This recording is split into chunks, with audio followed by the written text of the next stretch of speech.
Bien, aujourd'hui, on va s'intéresser à un film intitulé Mother, Mère, sorti en 2017 et réalisé par Aronofsky.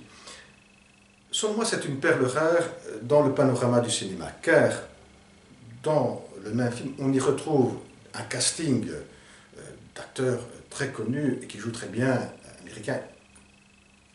Jennifer Lawrence, Xavier Bardem, Michel Pfeiffer et Ed Harris, dans un film qui demande à être interprété. C'est-à-dire que quand vous allez voir le film, il y a pas mal d'éléments qui vont vous échapper. C'est seulement le lendemain, grâce à une réflexion ou grâce à certaines lectures, que vous pourrez être satisfait des réflexions et donc d'avoir une idée du film que vous avez vu. Ce film est effectivement une allégorie, et je dirais même plus, une allégorie unie à de la condensation puissante. C'est-à-dire qu'il y a plusieurs allégories qui vont se condenser dans un même film, autour d'un thème principal, qui est la création. Voilà, cela est le thème principal, la création.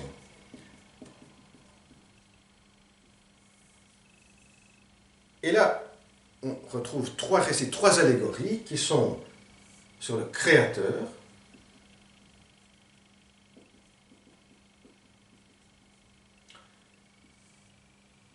la femme qui crée bébé, un bébé, et l'homme qui crée une œuvre d'art.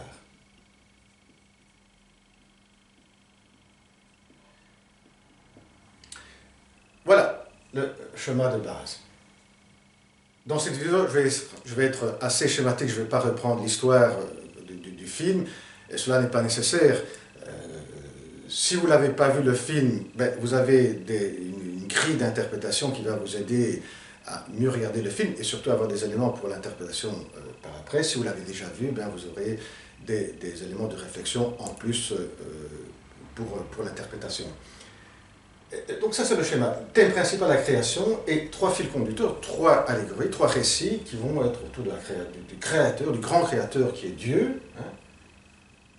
Donc le récit biblique qu'on retrouve dans le premier livre de la Bible, les personnages Adam et Ève, le paradis, le fruit défendu, Abel et Caïn.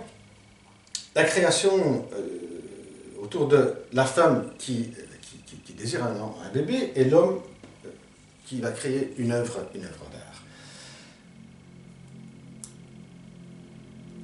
Et ici, donc, tout le thème de la création est autour d'un désir, un désir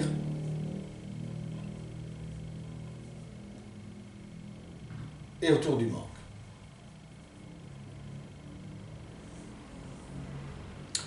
On va commencer par la création, par le récit biblique. Donc Dieu créa Adam et Ève, et ils sont mis dans un paradis terrestre où ils peuvent jouir de tout ce qu'ils voient, sauf d'un arbre du bien et du mal, c'est l'arbre du fruit défendu. Alors, quels sont les éléments dans ce film qui vont nous permettre de lire ce récit d'une manière allégorique? Alors, je vais commencer par le premier élément. Quand Ed Harris vomit dans la toilette, et la femme de Bardem, pris par une préoccupation, par l'inquiétude et par la curiosité, donc rentre dans la salle de bain et voit Ed Harris qui est en train de vomir. Il y a son mari, Bardem, qui est avec Ed Harris et qui va couvrir avec la main une partie de la côte ici, qu'on voit du sang. C'est la côte manquante, c'est la côte que Dieu a pris pour créer la femme. En effet, Ed Harris serait Adam, et sa femme, Michel Pfeiffer, serait Ève. Ensuite, l'autre élément qui participe de dans le film qui participe de ce récit, et survient, quelqu'un frappe à la porte, et c'est le fils de ce couple qui s'installe dans cette maison, et puis arrive aussi l'autre frère, et entre ces deux frères, il y a une dispute très forte qui éclate, jusque l'un arrive à frapper, pour lui provoquer la mort de l'autre frère. Et ça, ce serait l'histoire de Abel et Caïn, les deux fils de Adam et Ève. Et le dernier élément qui participe de cette histoire, de cette allégorie, de la création qu'on retrouve dans le premier livre de la Bible, c'est lorsque Michel Pfeiffer est pris par la curiosité et veut visiter les différentes pièces de la maison, monte les escaliers et veut rentrer dans une pièce, et là, la femme de Bardem, Jennifer Lawrence, l'arrête directement et dit « Ici, tu ne peux pas rentrer ». Pourquoi? Parce qu'il y a une pièce, c'est la pièce maîtresse centrale du film, qui a un cristal.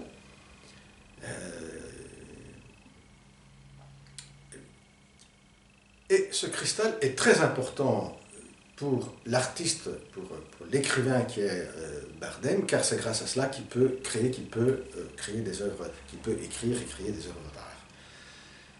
Et donc, Jennifer Lawrence, la femme de Bardem, demande à Michel Pfeiffer de ne pas rentrer dans cette pièce parce que son mari ne le veut pas. Par contre, après, on va voir que tout compte fait, son mari est disposé, donc Bardem est disposé, n'est pas tellement dérangé qu'une personne rentre dans la pièce. Et puis il y a le grand coup de scène, c'est que la femme de Bardem, Jennifer Lawrence, entend un grand bruit, monte par les escaliers en courant, rentre dans la pièce et voit que par terre est en éclats le cristal. Et à côté de ces éclats de cristal, il y a le couple de Ed Harris et Michel Pfeiffer, Adam et Ève. Et c'est eux qui ont touché le cristal qui est le fruit défendu, l'ont touché et l'ont cassé, et voilà que ça s'est brisé, quelque chose s'est brisé. Bardem arrive dans la pièce, fâché, pris par la colère, pousse le couple à sortir de la pièce, et cela ce serait quand Dieu fait sortir du paradis terrestre Adam et Ève, et va fermer la porte et clouer des planches sur la porte pour que personne puisse rentrer dans cette pièce. Et voilà les différents éléments du film qui nous permettent de voir le récit biblique, l'allégorie de la création des premières Adam et Ève, le paradis terrestre, le fruit défendu, et les deux frères, Abel et Caïn. Ensuite, il y a aussi une continuation dans le film, une espèce de dégénération, c'est-à-dire que maintenant on va sortir du récit biblique pour continuer avec tous les créatures, les hommes qui ont continué à se reproduire jusqu'à arriver à notre siècle où l'homme est en train de détruire la création, de détruire la planète. Et là, dans le film, on le voit très bien, car vers la fin, tout le monde est en train de détruire la maison. Il arrive aussi des policiers, des militaires, tout se transforme en une espèce de guerre, de bain de sang. Et là, on voit la destruction à la fois de tout ce qui a été créé, de cette belle maison, où tout commence à être très gris, donc du vert, au début il y a plein de couleurs, là ça devient tout gris, tout noir, ou bien le feu qui apparaît, les coups de feu, et voilà la destruction jusqu'à arriver à la destruction de la planète. La question qui reste en suspens, c'est qui est Dieu dans cette histoire? On pourrait dire que c'est Bardem. Alors pour certains, Dieu ce serait Bardem, et beaucoup de choses laissent à penser ça, parce que la fin du film, quand il prend le cœur de sa femme qui qui a préféré détruire tout, brûler tout, elle est morte. Quand elle meurt, Bardem prend son cœur et son cœur se transforme en ce cristal, ce fameux objet, ce fameux cristal, qui va du coup recréer, quand on voit après la scène, c'est que tout repart comme au départ et toute la création est de nouveau présente. Donc c'est grâce à le fait que Bardem prend le cristal, il le prend avec ses mains, que ce cristal après va recréer tout. Selon d'autres, Bardem serait le prophète, et le prophète qui est l'émanation de Dieu. Et voilà, ça c'est donc du côté du créateur, du côté de Dieu. Voyons maintenant du côté de la femme et de l'homme. Donc, tous les deux, que ce soit Jennifer Lawrence et Xavier Bardem, eh bien, ont un désir, ont une envie. Pour la femme, c'est d'avoir un bébé, et pour l'homme, c'est de pouvoir recommencer à écrire. Donc tous les deux ont ce désir en commun. Du côté de Jennifer Lawrence, on voit bien qu'elle est souvent prise par des espèces de hallucinations, on pourrait dire dans une phase un peu délirante, psychotique, parce qu'elle n'a pas ce qu'elle voudrait. Et donc, ne pouvant pas avoir, non pas un bébé, à la fois parce que le mari n'est pas partant dans cela, eh bien, elle commence à avoir un mal-être psychologique très important qui la pousse aussi à prendre un médicament, ce fameux composant, cette poudre dorée qu'elle prend souvent et qu'elle va arrêter de prendre quand elle sait qu'elle est enceinte. Et de même, du côté du mari, de l'homme, de Bardem, il est tout à fait inquiet, obsédé par cette impossibilité à reprendre à écrire. Et c'est lorsque la femme a dit qu'elle est enceinte que lui, directement, il se remet à écrire. Et là, on voit bien donc une similitude entre la création, donc l'arrivée, le fait de la femme est enceinte, et pour l'homme de commencer à écrire. Donc ça c'est la similitude entre les deux. Et quand donc, la femme commence donc sait qu'elle va être enceinte, eh bien elle arrête directement le médicament et donc cette poudre jaune. Cette poudre jaune. Ça, elle va arrêter.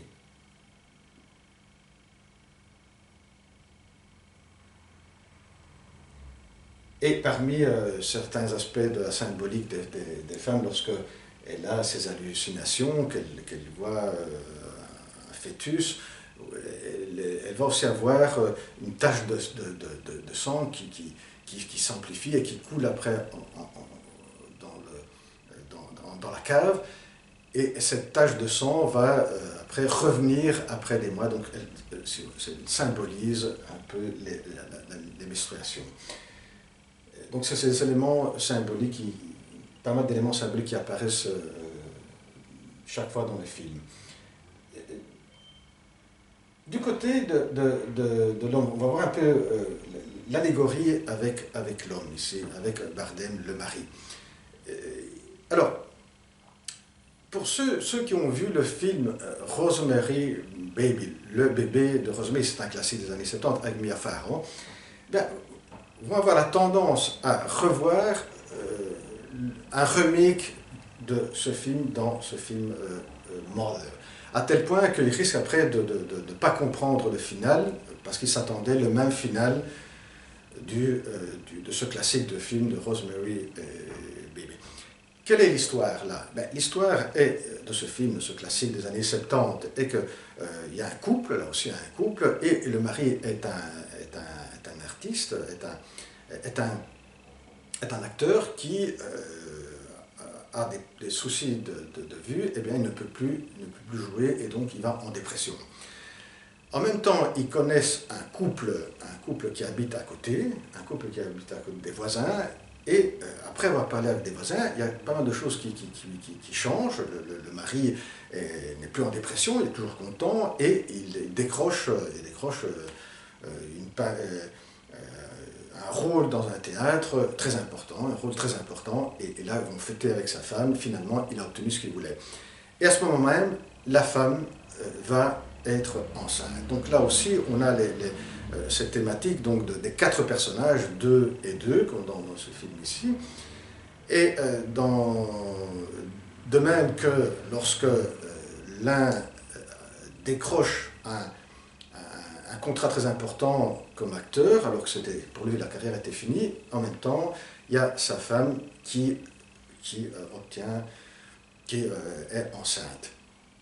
Après, voilà, jusque-là, on peut trouver des similitudes. Après, le final est très différent entre l'un et l'autre du film. Pourquoi est-ce qu'il y a ce rappel, selon mon interprétation? C'est qu'on met en évidence comment, pour l'homme, la création d'une œuvre d'art est tellement importante, comme le est aussi, attention, pour une femme avoir un bébé, mais l'homme ne pouvant pas avoir un bébé, ça c'est un thème qui avait été exploité par la psychanalyse, c'est-à-dire que dans certains cas d'hommes hystériques, ils vont avoir un ventre qui grossit lorsque la femme est enceinte et le ventre grossit. Qui parle de grossissement hystérique. Et dans le cas de l'homme, c'est cette envie de créer quelque chose étant donné qu'il ne peut pas avoir un bébé comme les femmes, ben, ils se sont disposés à tout, à tout, et aussi à avoir un pacte avec le diable. Thème qui certainement, tout le monde sait qu'il a son début dans le grand écrivain Goethe, dans le Faust, hein. Et l'homme est disposé à tout pour obtenir ce qu'il veut, une création, et pour être connu, avoir le succès. Car la création que l'homme obtient, eh bien, il veut le succès car il veut la reconnaissance des autres. Alors là, c'est très important. Alors que la femme, ce qu'elle veut, c'est la reconnaissance seulement de l'homme, du père, veut que le père reconnaisse son enfant. Et là, il y a une disparité importante qui s'ouvre. Alors, la similitude, c'est que tous les deux désirent, il y a un manque très important, ils désirent, quand ils sont ensemble, une création, donc l'un, le bébé, et l'autre, qui est l'œuvre d'art. Lorsque l'un, donc la femme, accouche le bébé, ce qu'elle veut, c'est la reconnaissance du mari.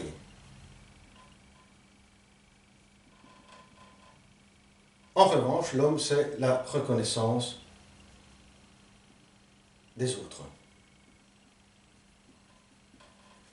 Et cet aspect-là, on le voit bien dans le film, car au fur et à mesure que, donc, quand lui, il a écrit, il a terminé son œuvre, elle a son bébé et lui, il a son œuvre, et bien tout d'un coup, dans la maison, il y a des personnes qui frappent à la maison, et bien c'est des fans de Bardem qui veulent sa signature, qui veulent savoir de lui, qui veulent des interviews, etc. De plus en plus, il y a de plus en plus de gens qui apparaissent. En revanche, Jennifer Lawrence va se réfugier dans une chambre et ne veut montrer absolument pas le bébé aux autres, elle veut le tenir, elle veut que ce soit seulement Bardem à le reconnaître, à être là avec elle. Voilà au niveau de la création, la différence. Et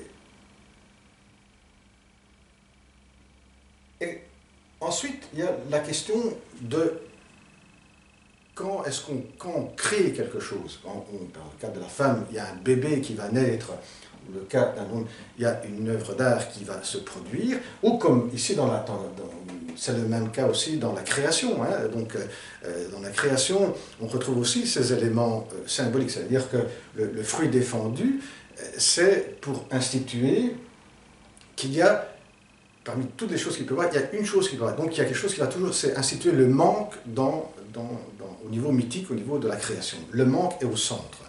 Et du coup aussi le désir, parce qu'Adam et Ève vont désirer ce qui leur manque. Et l'autre aspect qu'on retrouve aussi dans le créateur par rapport à ici,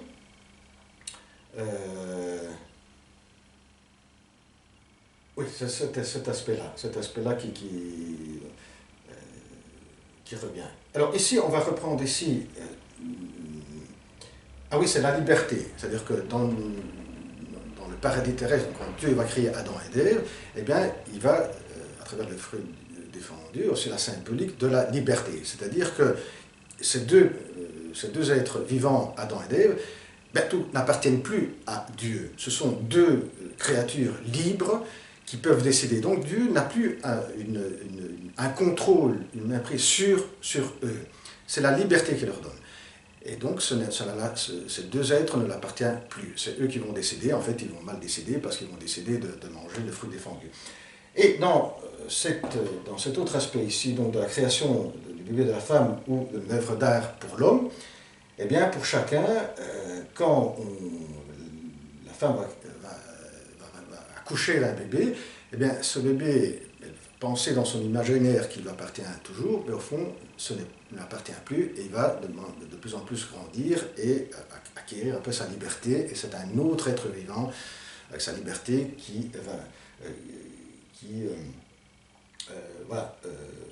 sur lequel la mère n'a plus d'emprise. Bien que certaines mères veulent continuer à avoir des emprises. Hein. Et du côté de l'œuvre d'art, eh bien c'est la même chose. Et là, dans le film, on le voit, c'est quand il a finalement du succès, son œuvre d'art, ce qu'il a écrit est reconnu par le monde, et donc tout le monde vient là pour avoir, les fans viennent là pour avoir des autographes et des interviews, etc., eh bien, ils vont commencer après à rentrer dans la maison et vouloir s'approprier de tout ce qu'il y a dans la maison. Et toute la part. Donc, Bardem, là, va être enseveli par les personnes qui vont le déposséder de ce qu'il a. Donc, l'œuvre d'art, au fond, ne lui appartient plus du tout. Il n'a plus une emprise sur l'œuvre d'art qui va être mangée par les autres. Et pour conclure cette histoire de manger par les autres, eh bien, c'est à la fin du film, c'est quand donc Bardem demande à sa femme de présenter l'enfant à toutes ces personnes qui sont là dans la maison.